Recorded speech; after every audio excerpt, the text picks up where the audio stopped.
gushyira mu ngiro ibyo ubushikiranganji butezwa kurangura.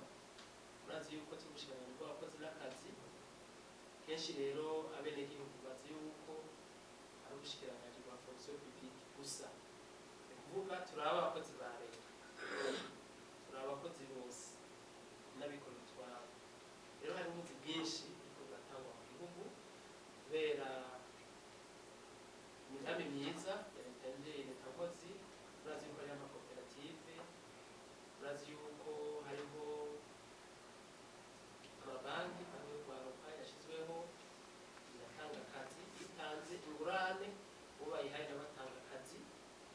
Murazi kandi yuko hariho n'ikigo bavuga ikigega cyasizweho na leta gisanzwe kiriko kiraraba ingene coha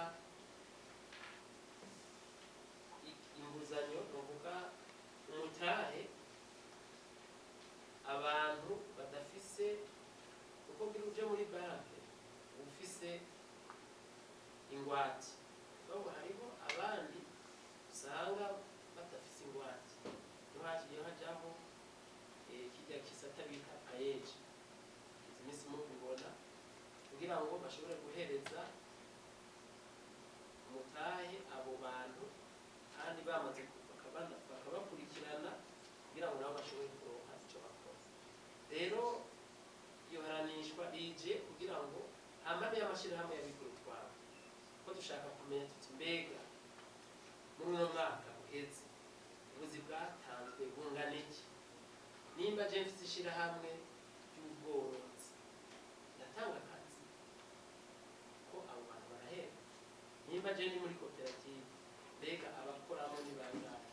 Abo bantu turabasaba ko bazoza berekane ibyo bakora n'ubuzi bashoboye gutanga. Ni muri iyo ntumbero na twebwe novuga nk'umugambi w'akarorero uvuga biciye muri OBM bashoboye gutunganya amahera make, urabona byo nyene birafise ikimazi. Turaba amakoperative makeya ukwigisha ufatiye ku migambi bashaka kurangura, tubahe umutahe atari amahera muba biciye izwi y'inkoko, nabo nyene tuzoza bace bayitora igitego. Guhanisha rero rifise akamaro kanini kuko hari ibintu byinshi bikorwa mu byerekeye gutanga akazi na cyane cyane abigenga, mugabo ibiharuro bibe bizwi ku rwego rw'igihugu.